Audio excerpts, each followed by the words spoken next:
What's up, you guys? Welcome back to my channel, and today we are going to be reviewing The Iron Claw.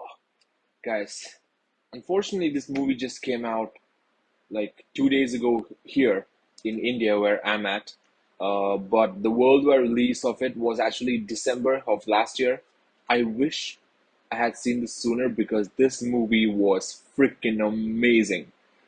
Everything from the start till the end just hooks you on and just takes you along with the ride. And I don't know how really to explain how I felt towards the end, because I went through a lot of emotions in this movie right from the start. And first of all, I must say Duncan, I think his name is, the director, did a fantastic job. And the way he made the movie feel like the actual like 70s and 80s was just amazing. The yellow tinted color grading and all of that was just amazing. First of all, now before we get into the actual movie itself, let's just talk about the cast.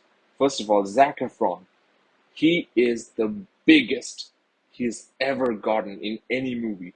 He is huge, and his arms are the size was like the size of my head. Like, he looked so huge to a point where you're actually concerned for him. Like, I was like, oh my god, you look enormous, and you look like you're in a lot of pain. He was huge. Like, every shot of him shirtless, his chest was just like popping out, and his arms, and like it looked concerning, right? Like, the rest of the cast who played his brother and his family and everything did a fantastic job. Let me just see what their names are because I don't have it memorized. So yeah, Jeremy Allen White, who plays Kerry Von Erich, um, Harris Dixon, who plays David Von Erich, Lily James, she plays Pam, his girlfriend, and Holt McClenney, who plays Fritz Von Erich, his dad, and then there is Stanley Simmons, who plays Mike Von Erich. First of all, this family, right? It feels like an actual family. Like, there's a dad who's like obsessed with wrestling. He just wants to bring the championship home to his Von Erich name, and he couldn't become the champion. He was so close, and he just wants to live his legacy through his children. The story started off really wholesome and happy, and it just till like around 1 hour of the movie, it just went on like really like building up the family dynamic, and it was so nice to see. It was really wholesome, and it was going well. And then, like, halfway through, I just thought, wait, this is an A24 Studios movie. This can't be this happy. And right when I thought about that, the movie just took a whole 180 from the 1 hour mark till the end of the movie. It just gets dark, man. It just so like horrible. Like, if you guys don't know the actual story, it's based on a true story from the Von Erich family. It just got so horrible for them. It just started getting from bad to worse, and then it just kept going on. And then they think, they're like, okay, this family name, this Von Erich family name is cursed. And it was really dark, man. Like, right from the first loss, um basic plot of the movie is they have five brothers actually. One brother who died when they were like kids, and then there's four brothers who eventually ends up becoming wrestlers because of their dad. Their biggest dream is to bring home the World Heavyweight Championship under their name, and make sure that his dad lives up to his legacy. Now, the thing is, three of the brothers kill themselves by the end of the movie. Spoiler alert, right?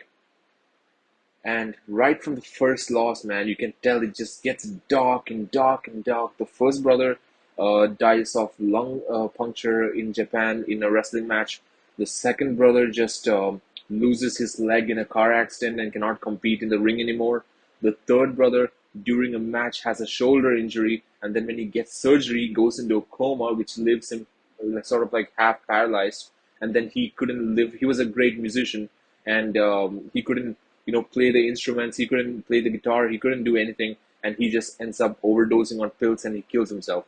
after that, the second brother just cannot take the pressure and the heat anymore, and he just ends up shooting himself and he kills himself. Then there's just left to Zac Efron's main character, Kevin Von Erich, and him at that time he's got married, he has kids, he has two little boys, and he basically he doesn't he realizes that this family is cursed, and he doesn't want to make his kids have the Von Erich name. And then his his wife tells him like, it's not in the name. And then he knows deep inside, he's always thinking, oh, why is this happening to us? Why is everything getting so fucked up in our family? And then he changes his kid's name to Atkinson or something. And man, towards the end of the movie, it's just so emotional. Like it was so dark and so gritty, and you can feel every loss that this family has gone through. Every single loss. Like the acting is just phenomenal. Easily Zac Efron's best performance. Everything about this movie was a 10 out of 10, and right towards the end, man, it just kills you.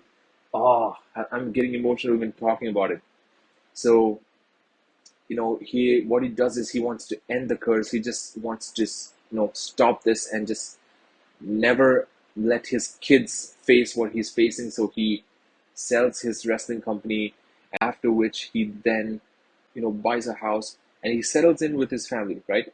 Towards the end, there's like this shot where Jeremy Allen White's character, Kerry Von Erich, he basically like ends up in heaven and he meets all his other brothers, and they have this emotional moment, and right from that point, man, it gets your heart. And then Zac Efron and his family, they're the only ones alive, and there's a shot where he's just sitting in the end and he's just like looking at his kids playing, uh, you know, because they're both brothers, and he's just like crying his eyes out, and his kids come up to him and he's like, "Dad, are you okay? Why are you crying?" And throughout his whole life, his dad's constantly been this asshole who's like, men don't cry. We have to move past this tragedy. Even he didn't even let his brothers cry when one of the other brothers died. He was like that much of an asshole, right? And he's like and then Zac Efron's like telling his kids like, men don't cry. I'm sorry, boys. And then his kids are like, um, that's okay, Dad. We cry all the time. Man, at that point, tears were just rolling down my eyes, dude. It was just an emotional wreck because he finally realized that, you know, he's the dad now, right? He has a chance to make it right. He has a chance to break the curse and make become a good dad, unlike his dad. And he basically just tells his kids that his kids are like, you know, don't worry, Dad, we'll be your brothers. And then Zac Efron's like, just seeing you two play, I was just thinking of my brothers, and the kids are like, don't worry, Dad, we'll be your brothers. And it was a very emotional moment, and the movie ends, and it's just, guys, highly recommend this. This could have been one of my favorite movies of last year, but unfortunately, in my country, it came out this year. But guys, I would highly recommend you guys to watch this. This is a 10 out of freaking 10. A24 Studios, you have just done it again, and you just keep making these movies and just do your thing, and I'll be there day one. Just take all my money. Um, Guys, so if you enjoyed this review, and you want to see more reviews like this and trailer reactions, movie reviews, reacting to other weird stuff, and whatever you guys want me to react to, just leave it down in the comments and I'll do the same. And until next time, peace out.